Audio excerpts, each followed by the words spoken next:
ሰላምና ጤና በያላችሁበት ይድረሳችሁ ውድን የተከበራችሁ ቤተሰቦቻችን እንደምን አላችሁልን? ከሁለተኛው የዩቲዩብ ቻናላችን አዲስ ስፖርት ልዩ የተለያዩ ስፖርታዊ ጉዳዮችን ልናካፍላችሁ እነሆ ዳግም ተገናኘን። ስለምታደምጡን፣ ስለምትከታተሉን ቆይታችሁ ከኛ ጋር ስለሆነ እጅጉን ከልብ አድርገን ነው የምናመሰግነው።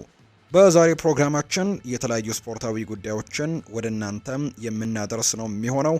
አርሰናልን፣ ማንቸስተር ዩናይትድን እና ሌሎችም የአውሮፓ ታላላቅ ክለቦችን የተመለከቱ ስፖርታዊ ጉዳዮች በዛሬው ፕሮግራማችን ላይ የሚነሱ ይሆናል። እነሱን ፕሮግራሞች እያደረሰን እኛ ቆይታን ከእናንተ ጋር እናደርጋለን። እናንተም ቪዲዮአችንን ላይክ፣ ቻናላችንን ደግሞ ያልተቀላቀላችሁ ቤተሰቦቻችን ሰብስክራይብ የምትሏን በተን እየተጫናችሁ የቤተሰባችን አባል እንድትሆኑ በአክብሮት ነው የምጋብዛችሁ። አዲስ ስፖርት ልዩ ላይ ትገኛላችሁ። ከመሸጋገሪያ በኋላ ተመልሰን ስንመጣም በቀጥታ ወደ ዛሬ ፕሮግራማችን ነው የምናመራው።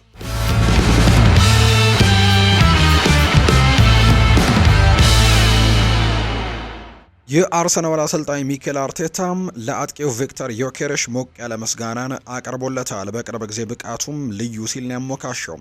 ስዊድናዊው አጥቂ ሁልጊዜም ጎሎችን ማስቆጠር ባይችልም አርቴታ ግን ሁሉን አቀፍ አስተዋጽኦን እያደረገ እንደሆነና በጣም ጥሩ እንቅስቃሴንም ሜዳ ላይ እያስመለከተ እንደሆነ ቪክተር ዮኬሬሽ ለቡድኑ ዋጋውን ከግብ በላይ መሆኑንም እያሳየ እንደሆነ ነው የተናገረው። አርቴታ በበርካታ ውድድሮች ያገኘውን ውጤትም ለማስቀጠል በሚፈልግበት በዚህ ሰዓት የአሰልጣኙ አስተያየቶችም የተጫዋቹን ነገርም እየጨመረ የመጣውን ተጽዕኖና አርቴታ በፊት መስመሩ ላይ የሚጠብቀውን የታክቲክ ፍላጎቶችንም የሚያሳይ ነው። የስዊድኑ ኢንተርናሽናል አጥቂ የችሎታውን ምልክቶች እያሳየ ቢሆንም አርቴታና የአርሰናል ደጋፊዎች የሚጠብቁትን ያክል ውጤት ማምጣት ግን ተስኖታል።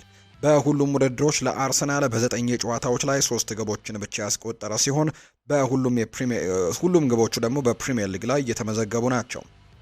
አርቴታ አርሰናልን ኦሎምፒያኮስን በቻምፒየንስ ሊግ ካሸነፈ በኋላ ሲናገር የተሰማኝ ነገር ቢኖር በየጨዋታው የተሻሉና የተሻሻሉ ነገሮችን እየሰራ መሆኑን ነው። በአጠቃላይ ብቃቱ ልዩ ነበር። እኛ ግብ እንዲያስቆጥር እንፈልጋለን፣ ነገር ግን ያንን ባያደርግ እንኳን ቢያንስ ለቡድኑ እያደረገ ያለው ሁሉ እንዲያደርግም እንፈልጋለን። በጣም እየረዳን ነው ሲልም ጭምር ነው የተናገረው። ግብ የመጨረሻው መለኪያ ሆኖ ቢቀጥልም አርቴታ ግን ቪክተር ዮኬሬሽን የሚያመጣውን ጠንካራ ስራ፣ የታክቲክ ዲሲፕሊን እና የቡድኑን የመጀመሪያ አስተሳሰብን ከፍ አድርጎታል ሲል ይናገራል። ስዊድናዊው ተጫዋች ከራስ ወዳድነት ነፃ ሆኖ ልፋቱን ካሻሻለ የማጥቃት ብቃቱ ጋር መጣመሩ ከቀጠለ በዚህ የውድድር ዘመን አርሰናል ዋንጫዎችን ለማሳካት በሚያደርገው ጥረት ውስጥ በጣም አስፈላጊ ከሆኑ ተጨማሪዎች አንዱ ሊሆን እንደሚችል በርካቶች ግምቶቻቸውን እየሰጡ ነው። አርቴታ አጥቂው በሚቀጥለው ጨዋታ በፕሪሚየር ሊጉ ከዌስትሃም ዩናይትድ ጋር በሚደረገው ፍልሚያ ላይ ወደ ግብ ማስቆጠር ብቃቱ እንደሚመለስም ተስፋ ያደርጋል ነው የተባለው። የቀድሞ የማንቸስተር ዩናይትድ አማካይ የነበረው ኦውን ሃርግሬቭስ ባለፈው ምሽት በማርቲን ኦዴጋርድ በአርሰናል ያሳየውን ብቃት እጅግ ተደንቆ ነበር። ተንታኙ ከጨዋታው በኋላ በቀጥታ ለኦዴጋርድም ነግሮታል። በአሁኑ ሰዓት በፍጹም ምርጥ ብቃቱ ላይ እንደሚገኝም ነው የነገረው። የኖርዌዊ ኢንተርናሽናል ተጫዋች በፕሪሚየር ሊግ ከኒውካስል እና በቻምፒየንስ ሊግ ከኦሎምፒያኮስ ጋር በተከታታይ 2 አስደናቂ ጨዋታዎችን አሳይቷል። የአርሰናል ደጋፊዎችም ኦዴጋርድ ባለፈው የውድድር ዘመን የገጠመውን የብቃት ማሽቆልቆል ካዩ በኋላ እንደገና እንደዚህ ሲጫወት ማየታቸው አስደስቷቸዋል። የ26 ዓመቱ ተጫዋች በተለያዩ ቀናትም ዓለም አቀፍ ደረጃውን የጠበቀ ተጫዋች እንደሆነ አስመስክሯል። እናም አሁን ላይ ሙሉ በሙሉ ደግሞ ብቁና በራስ መተማመን ያለውም ይመስላል። ኦውን ሃርግሬቭስ ከጨዋታው በኋላ ምስጋናውንም አልቆጠበም። ሃርግሬቭስ በሜትሮ ላይ እንደተናገረው ከሆነ በቲኤንቲ ስፖርት ላይ ሲናገር ማርቲን ኦዴጋርድ በተለይም በመጀመሪያው አጋማሽ ስላሳየው ብቃት እያወራን ነበረ። በመጀመሪያው አጋማሽ ጥቂት ኳሶችን አቀብለሃል፣ እነሱም በጣም ድንቅ ነበሩ። ልክ እንደ ቀዶ ጥገና ሐኪም ነው የተጫወትከው።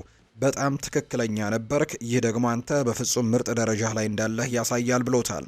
ኦዴጋርድ አሁን ላይ በዚህ የውድድር ዘመን አርሰናል በመጨረሻም ወደፊት እንዲሄድም በመርዳት በዚህ መልኩ ማከናወኑን እንደሚቀጥል ተስፋ ያደርጋሉ። አርሰናል በታሪኩ ቻምፒየንስ ሊግን ካላሸነፉ ትልልቅ ክለቦች አንደኛው ተብሎ ሊነሳ ይችላል እና ሚኬል አርቴታና ተጫዋቾቹ ደግሞ ያንን ለማስተካከል በጣም እንደጓጉ ጭምር ነው የሚያሳዩ መረጃዎች የወጡት። አርሰናል በአውሮፓ ውስጥ ካሉ ምርጥ ቡድኖች አንደኛው ነው። ስለዚህ ያ ደግሞ በመጨረሻም በሜዳ ላይ ወደ አንድ እርምጃ መሄድ ይችል እንደሆነ ማየቱም አስደሳች ያደርገዋል ተብሎ ነው የሚጠበቀው። የሊቨርፑሉ አንጋፋው የግራ መስመር ተከላካይ አንድሬው ሮበርትሰን በአሁኑ እንግዲህ መንገድ ላይ ጥሩ ነገሮችን እያሳየ እንደሆነ ይነገራል። የአሁኑ ውሉ በ2026 ሊያልቅ ጥቂት ጊዜያቶች ብቻ ይቀሩታል። በክለቡም ደግሞ ውሉን ለማደስ ገና ቁርጠኛ ውሳኔ ላይ እንዳልደረሰ ነው ዘገባዎች የሚያሳዩት። ይህም ደግሞ በአንፊልድ የወደፊት እጣ ፈንታው ላይ እርግጠኛ እንዳይሆንም አድርጎታል። ለ8 ዓመታት ካገለገለና በሜዳ ላይና ከሜዳ ውጭም ስፍር ቁጥር የሌላቸውን አስተዋጽኦዎች ካበረከተ በኋላ የስኮትላንዱ ካፕቴን ሚና እየተቀየረ እንደሆነ ይታወቃል። ከሚሎስ ኪርኬዝ በሚመጣበት ፉክክርና በቀነሰ የጨዋታ ጊዜም እንዴት እንደሚላመድ ይወስናል ተብሎ ነው የሚታሰበው። እንደ ዘገባዎች ከሆነ አሁን ባለው ሁኔታ ሊቨርፑል የአንድሪው ሮበርትሰንን ውል ከሚቀጥለው ክረምት በላይ ለማራዘም ውሳኔ አላደረገም። ቀያዮቹ አዲስ ውል ላለመስጠት ከወሰኑ በዚህ የውድድር ዘመን መጨረሻ ላይ ክለቡን በነፃ መልቀቅ ይችላል። ጉዳዩን ይበልጥ ውስብስብ የሚያደርገው ማንኛውም ውሳኔ እስከ ዓመቱ መጨረሻ ድረስም ሊዘገይ መቻሉ ነው። ያኔ ሊቨርፑልና ሮበርትሰን ውሉን ማራዘም ለሁለቱም ወገኖች ተገቢ መሆንና ለመሆኑን ዳግም ይገመግሙታል። በዚህ የውድድር ዘመን ሮበርትሰን ለመርሲሳይዱ ክለብ ሁለተኛ ምርጫ ግራ መስመር ተከላካይ የነበረ ሲሆን እንዲጫወት እድል ባገኘ ቁጥር ልምዱን በማሳየትም ለቡድኑ ጠቃሚ ሆኗል። ሚሎስ ኪርኬዝ የመላመድ ፈተናዎች ቢያጋጥሙትም አሰልጣኝ አርነ ስሎት በወጣቱ ሃንጋሪያዊ ላይ ግን እምነቱን ጥሎበታል። እናም ለመቀየርም አይቸኩልም።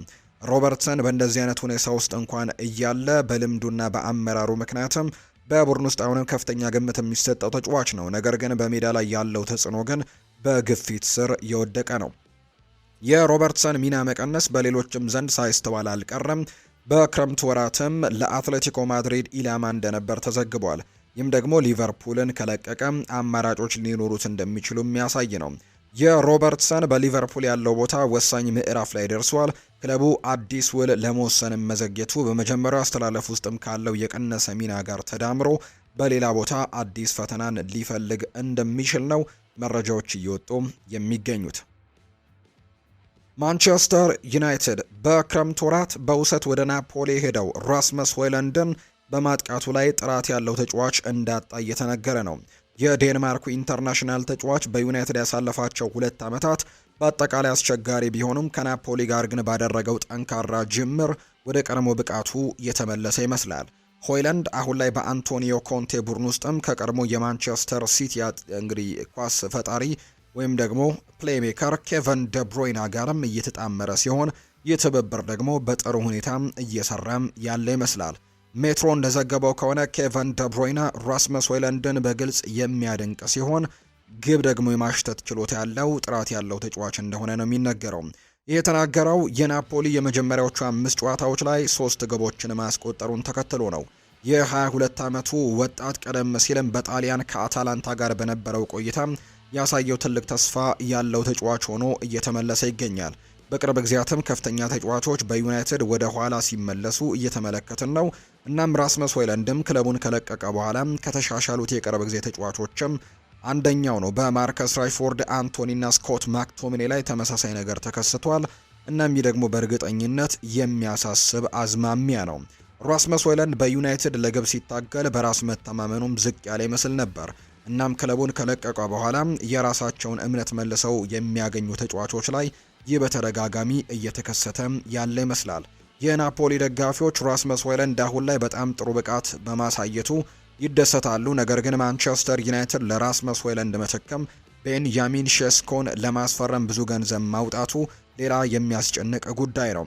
ሴሽኮ ለሩበን አሞሪም ቡድን ገና ብሩህ እንግዲህ መሆኑን አላሳየም። ስለዚህም ተሰጥኦ ያላቸው ተጫዋቾች ኦልድ ትራፎርድ ለነሱ ጥሩ አካባቢ እንዳልሆነ እንግዲህ ሲያገኙት ይህ አዝማሚያ እንደገና ሊደገም የሚችልበት እድሉ እንዳለ አንዳንድ ግምቶችም እየወጡ ይገኛሉ። የእንግሊዝና በሌሎች የፕሪሚየር ሊግ የቀድሞ አሰልጣኝ የነበሩት ሳም አላርዳይስ በማንቸስተር ዩናይትድ የቅርብ ጊዜ ዝውውር ውሳኔ ላይ አስተያየታቸውን ሰጥተዋል። ክለቡ በዚህ ክረምት ቤንጃሚን ሼስኮን ከዣን ፊሊፕ ማቴታ በላይ መምረጡ ስህተት እንደነበር ነው የሚጠቁሙት። ሳም አላርዳይስ ሲናገሩ እንግዲህ ማቴታ ባለው ትልቅ አካላዊ ብቃት ልምድና በፕሪሚየር ሊግ ባስመዘገበው የተረጋገጠ የጎል ማስቆጠር ብቃትም ለዩናይትድ የተሻለ ውሳኔ ይሆን ነበር ሲል ይናገራል። አስተያየታቸውን በሩበን አሞሪም ስር ስላለው የዩናይትድ የምልመላ ስትራቴጂና የአጥቂ ክፍል አቅጣጫም ክርክርን ዳግም አስነስተዋል። ማንቸስተር ዩናይትዶች አጥቂ ክፍላቸውን እንዲመራ ቤንጃሚን ሼስኮን ከአርቢ ለብዚሽ ያስፈረሙ ቢሆንም ወጣቱ አጥቂ ግን በክለቡ ለመቀመጥ እየተቸገረ ወይም ደግሞ ጥሩ ነገሮችን ለማሳየት እየተቸገረ ሲሆን በዚህ ውድድር ዓመት እስካሁን 1 ጎል ብቻ ነው ማስቆጠር የቻለው። በሌላ በኩል ዣን ፊሊፕ ማቴታ ለክሪስታል ፓላስ ቋሚ ብቃት ያለው ሲሆን ክለቡ ዘንድሮ የኤፍኤ ካፕና ኮሚን ሺልድ ዋንጫዎችን እንዲያሸንፍም ትልቅ አስተዋጽኦን አድርጓል። ሳም አላርዳይስ ሲናገሩ ለኖ ቲፒ ታፒ ፉትቦል ፖድካስት ሲናገሩም ከማንም በላይ ማንን መግዛት ነበረባቸው የሚለውን መለየት ነበረባቸው። ዣን ፊሊፕ ማቴታ በፍጹም የመሃል አጥቂ ስፍራ ላይ ጎበዝ ተጫዋች እንደሆነ እንግዲህ እናውቃለን። ምን እንዳልገዙት ግን እኔ አልገባኝም ሲልም ነው የተናገረው። ኒውካስል የፈረመው ኒክ ቮልትማዴ እንግዲህ ጥሩ ነገሮች እንዳሉት እመለከታለሁ። የመሃል አጥቂ ላይ ደግሞ እንደገና ታዩታላችሁ። ዣን ፊሊፕ ማቴታ ግን በቡድን ውስጥ በጣም ጥሩ ነገሮችን ማድረግ የሚችል የተረጋገጠ ፕሪሚየር ሊግ ላይ ልምድ ያለው ተጫዋች ነውና እሱን ቢያስፈርሙ የተሻለ ይሆን ነበር ሲል ይናገራል። እርግጥ ነው የተያዙ ቦታዎች ያሉ። ዣን ፊሊፕ ማቴታ በፓላስ የኮንትራት ድርድር ውስጥ የተጠመደ ነው። እናም ደግሞ ክለቡ ቁልፍ አጥቂውን ለመሸጥም እምቢ ሊል እንደሚችል እገምታለሁ። ነገር ግን በመጀመሪያውኑ ጠንከር ብለው ማንቸስተር ዩናይትዶች ይህንን ዝውውር ለማድረግም አልሞከሩም። የዩናይትድ የቦርድና የምልመላ ቡድን በቤንጃሚን ሼስኮ ጋርም የተለየ የረጅም ጊዜ እቅድን መርጧል። ይህም ከተረጋገጠ ውጤት ይልቅ በወደፊት ችሎታው ላይ የተመሰረተ እንዲሆንም አድርጎታል ሲልም ጭምር የተናገረው። የሳም አላርዳይስ ትችት ከባድ ሊመስል ይችላል፣ ነገር ግን በዩናይትድ የዝውውር አስተሳሰብ ውስጥም ቁልፍ የሆነ ውጥረትን ያሳያል። በወጥነትና እምቅ ችሎታ ላይ እንግዲህ ወይም ደግሞ ዋስትና ያለው ውጤት ላይ የሚያመጡ የተረጋገጡ ተጫዋቾችን መፈረም የሚለው ላይም ትልቅ ጥያቄ እንዲነሳ ያደረገ ጉዳይ ሆኗል። ፋብሪዚዮ ሮማኖ ማንቸስተር ዩናይትድ የ17 ዓመቱን ኮሎምቢያዊ ባለተሰጥኦ ክሪስቲያን አሮስኮን ማስፈረሙን በሚያረጋግጥ መረጃ አብስሯቸዋል። ፋብሪዚዮ ሮማኖ እንደዘገበው ውሉ ከበጋው 2026 ጀምሮ የሚጸና ነው የሚሆነው። ፋብሪዚዮ ሮማኖ ሲናገር ማንቸስተር ዩናይትድ የ17 ዓመቱን ኮሎምቢያዊ ባለተሰጥኦ ክሪስቲያን አሮስኮን ለማምጣትም የሚያስችለውን ስምምነት አሁን ላይ ያስፈርመዋል። ከፎርታሌዛ በሚሊየን የዝውውር ክፍያ የሚጠናቀቀው ውልም ከክረምት 2026 ጀምሮ የሚጸና ይሆናል። የማንቸስተር ዩናይትድ ጠበቆችም ሁሉንም ኮንትራቶቹን አጽድቀዋል። ስምምነቶቹም እንደተፈረሙ ነው የተገለጸው። ክሪስቲያን አሮስኮ ለዩናይትድ ጥሩ ግዢ ይመስላል። በተለይም ከሰር አሌክሳንደር ቻፕማን ፈርጉሰን በኋላ ባለው ዘመን ባመለጡ ግዢዎች ላይ ብዙ ገንዘቦችን ካወጡ በኋላ የምልመላ ስራቸውን ለማሻሻል የሚፈልጉበት ወቅት ላይ ናቸው። ማንቸስተር ዩናይትድ በሜዳ ላይም ከሜዳ ውጪም በእጅጉ ወደ ኋላ እየተጓዘ ነው። በተለይም እንደ አንዳንድ ተቀናቃኞቻቸው በምልመላ ረገድ መከታተል አልቻሉም። ክሪስቲያን አሮስኮ እንደ ብራይተን ባሉ ክለቦችም በቅርብ ጊዜ ሊፈርም የሚችል አይነት ፈራሚ ነው። እንደ ሞይስ ካይሴዶ ያሉ ተሰጦችም ከታላቅ ዝና ውጪ በዝቅተኛ ዋጋ ከተገዙ በኋላ ለቸልሲ ደግሞ በትልቅ ትርፍ የተሸጡ ተጫዋቾች እንደነበሩ እናስታውሳለን። ዩናይትድ እንደዚሁ አይነት እንቁዎችን ማግኘት ከቻለ እንደ ጄደን ሳንቾ፣ አንቶኒ፣ ራስመስ ሆይላንድ፣ ጆሹዋ ዘርክዚ ባሉ ውድና ያልተሳኩ ግዢዎች ላይ እያደረገ የነበረውን የዝውውር ገበያ ላይ ስህተቶችን እንዳይደግምና በጨዋታ ውስጥም ጥሩ ነገሮችን ማድረግ የሚችሉ ታዳጊዎችን ማምጣት ደግሞ ለቡድኑ ትልቅ አስተዋጽኦን ማበረከት እንደሚችል ነው የሚታመነው። አርሰናል በቻምፒየንስ ሊግ ከኦሎምፒያኮስ ጋር ባደረገው ጨዋታ አስደንጋጭ ለውጥ በማድረግ በመከላከሉ ላይ አዲስ ስጋት ደርሶበታል። ጋብሪኤል ማጋሌሽ ሜዳውን ለቆ ለመውጣትን በመገደዱ በጤንነቱ ላይ አዳዲስ ጥያቄዎች እየተነሱ ነው። አርሰናል በዚህ የውድድር ዘመን በርካታ እንግዲህ ውድድሮች ላይ እየተፋለመ ባለበት በዚህ ሰዓት ቁልፍ የመሃል ተከላካዩን ማጣት በጊዜያዊነትም ቢሆን ጉዳት ነው። አሰልጣኝ ሚኬል አርቴታ ከዚህን ጊዜ ጀምሮ መውጣቱ አስቀድሞ ለመጠንቀቅ የተደረገ እንቅስቃሴ ነው በማለትም የደጋፊዎችን ስጋት አረጋግቷል። አርሰናል ኦሎምፒያኮስን 2-0 ባሸነፈበት ጨዋታ ላይ ጋብሪኤል ማጋሌሽ ከአርሰናል ግብ ጠባቂ ዳቪድ ራያ ጋር ከተጋጨ በኋላ ተቀይሮ ወጥቷል። በሜዳ ላይ ሕክምና ያገኘ ሲሆን በግልጽ ደግሞ ተጎድቶ መታየቱ በክሪስቲያን ሞስኩዌራ ተተክቶ እንዲወጣም ተደርጓል። ከጨዋታው በኋላ አርቴታ ስለተፈጠረው ነገር በይፋ ሲናገርም የጋብሪኤል መውጣት ከባድ የአካል ጉዳት ምልክት ከመሆን ይልቅ የጥንቃቄ እርምጃ መሆኑን ነው የተናገረው። አሰልጣኙ ብራዚላዊው ተከላካይ ትንሽ ምቾት እንዳልተሰማው ገልጿል። ነገር ግን መውጣቱ ተጨማሪ አደጋን ለማስወገድም ታስቦ የተደረገ መሆኑን ነው አጥብቆ የተናገረው። ኤክስፕረስ እንደዘገበው ከሆነም ለጋዜጠኞቹ ሲናገርም ደህና ይሆናል ብዬ አስባለሁ። የሆነ ነገር ተሰምቶት ነበር፣ በግንባሩ ላይ ተመቷል። እርግጠኛ አይደለሁም። በመጀመሪያው አጋማሽና ትንሽ ምቾት አልተሰማውም ነበር። እናም ወደ ሁለተኛው አጋማሽ ሲገባ ደግሞ እዚያው ነበር፣ መቀጠል ይችል ነበር። ነገር ግን ምንም አይነት አደጋ ወይም ሪስክ ላለመውሰድ እንግዲህ አድርገን ጨዋታውን እንግዲህ እንዲያቋርጥ አድርገነዋል። በዚህ የውድድር ዘመን የጋብሪኤል ማጋሌሽ ብቃት ለአርሰናል ወሳኝ ሆኖ ቆይቷል። እናም በመከላከል ውስጥም አስፈላጊነቱን ማጋነን አይቻልም። በርካታ ጨዋታዎች በቀጣይ የሚጠብቁት ሲሆን የማገገሚያ ጊዜውም ውስን በመሆኑ ለአጭር ጊዜም ቢሆን ከሜዳ መራቅ ቡድኑን ሊያስጨንቀው እንደሚችል ነው በርካቶች የሚያምኑት። አርሰናሎች በክለብ ውስጥ እንግዲህ በሞስኩዌራ በቂ ተተኪ ቢኖረውም የጋብሪኤል ማጋሌሽ አመራርና ብቃቱ ለአርቴታ ቡድን ወሳኝ ነው። አርሰናሎች በሚቀጥለው የሳምንቱ መጨረሻ ጨዋታም ከዌስትሃም ዩናይትድ ጋር ይጫወታሉ።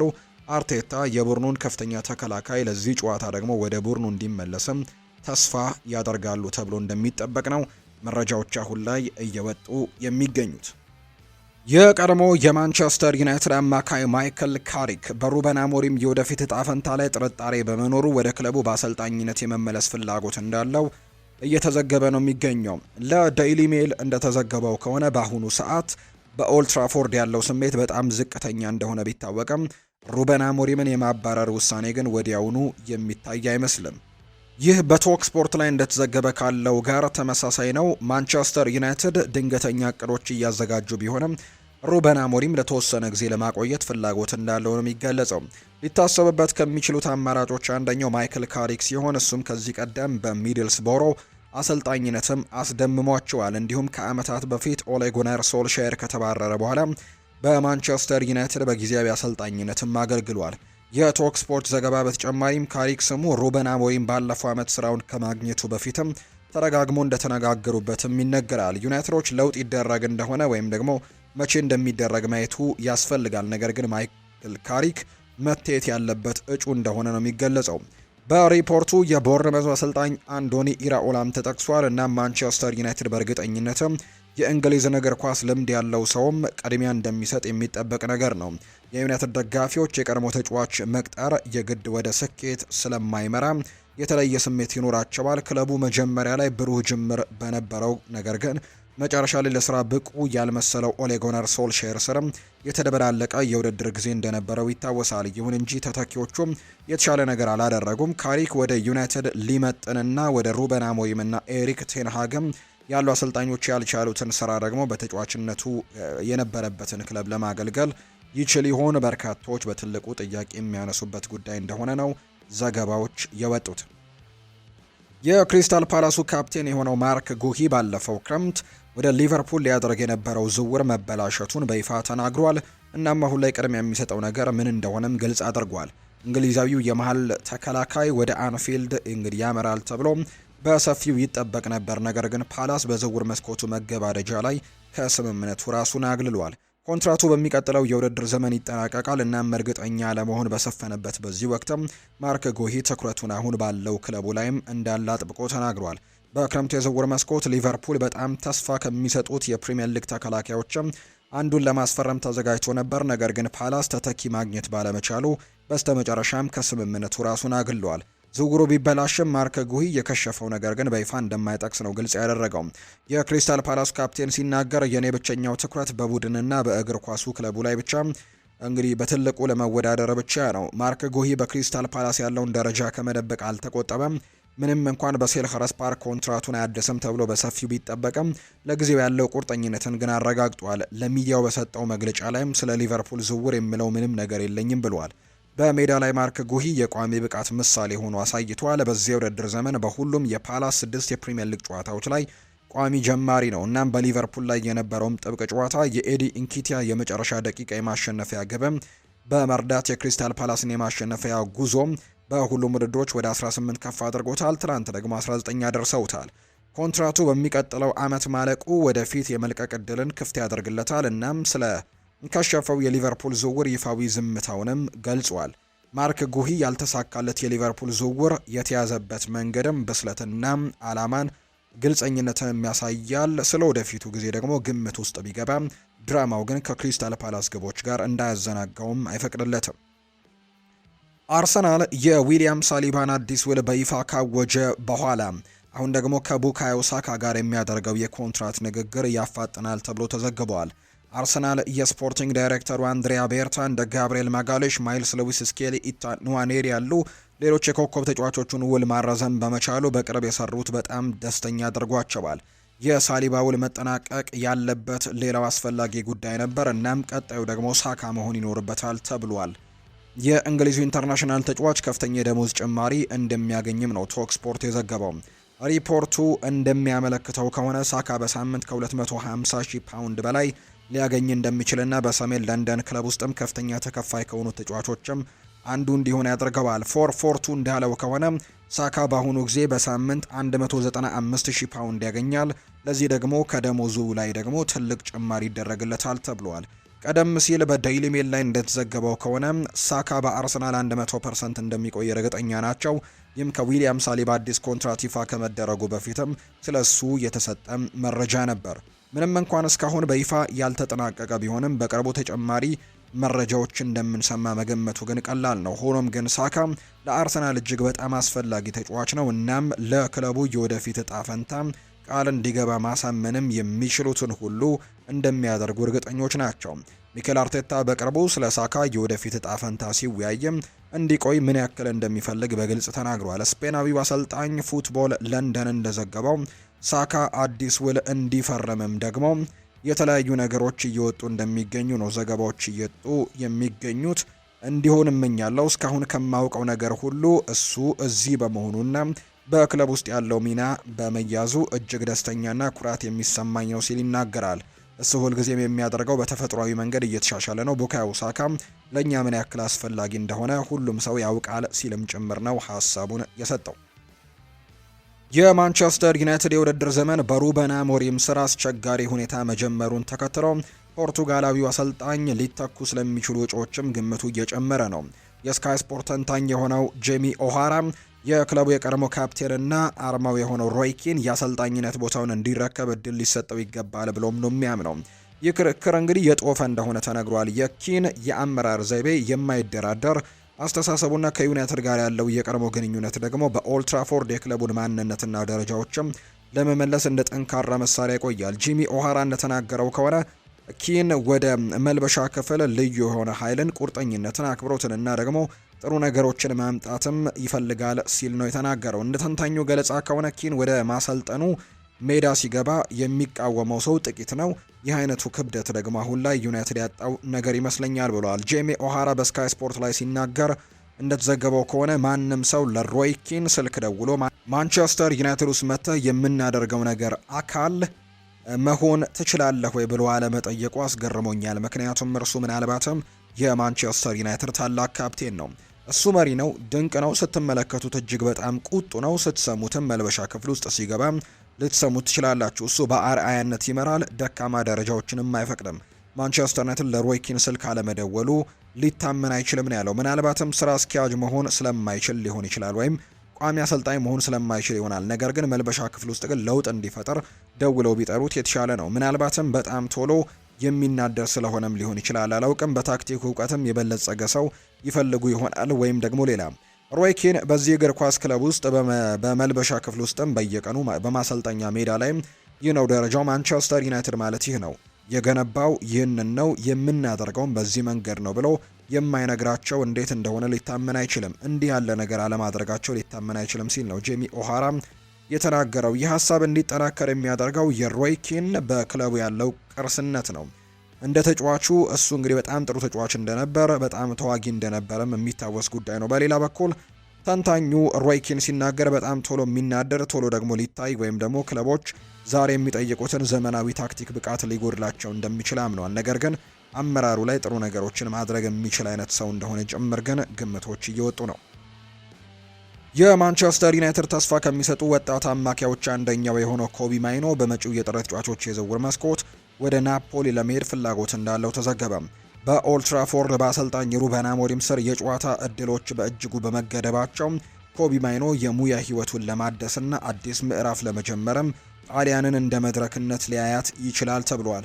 ኮቢ ማይኖ በማንቸስተር ዩናይትድ የአማካይ መስመር ላይ እንግዲህ ወደ ኋላ እንደቀረ ይታወቃል፣ ወይም ደግሞ በቋሚ አስተላለፍ ውስጥ እየገባ እንዳልሆነ ይታወቃል። በአንድ ወቅት ደረጃውን ከጨረሱ በጣም ጎበዝ ተሰጥኦዎች አንደኛው ተደርጎ ቢቆጠርም አሁን ላይ ግን በሩበን አሞሪም ውስጥ ቋሚ አስተላለፍን ለማግኘት እየተቸገረ ሲሆን፣ በብዙ ጊዜ ደግሞ ከብሩኖ ፈርናንዴስ ተጠባባቂ ሆኖ ነው የምንመለከተው። ወጣቱ አማካይ በክረምቱ የዝውውር መስኮት ማንቸስተር ዩናይትድን ለመልቀቅ ፈልጎ የነበረ ቢሆንም ዩናይትድ ግን ክለቡን እንዲለቅ አልፈቀደለትም። እንግሊዛዊው ኢንተርናሽናል አማካይን ለማዘዋወር ሪያል ማድሪድን ጨምሮ በርካታ ክለቦች ፍላጎት አሳይተው ነበር። ሆኖም ግን ዘ ዴይሊ ሜል እንዳለው ከሆነ ኮቢ ማይኖ የቀድሞ የቡድን ጓደኞቹ ከሆኑት ስኮት ማክቶሚኔ እና ራስመስ ሆይለንድ ሊያበሩ ያያቸው ናፖሊ መሄድም ይፈልጋል። ስኮት ማክቶሚኔ ባለፈው የውድድር ዘመን ከናፖሊ ጋር የሊግ ዋንጫን ያሸነፈ ሲሆን ከግሩም የግል የውድድር ዘመን በኋላም የሊጉ የዓመቱ ምርጥ ተጫዋች ተብሎም ተሰይሟል። በሌላ በኩል ራስመስ ሆይለንድ በዚሁ ክረምት ደግሞ ወደ አንቶኒዮ ኮንቴ ቡድን ከተቀላቀለ በኋላ እውነተኛ ማንነቱን ማሳየት ጀምሯል።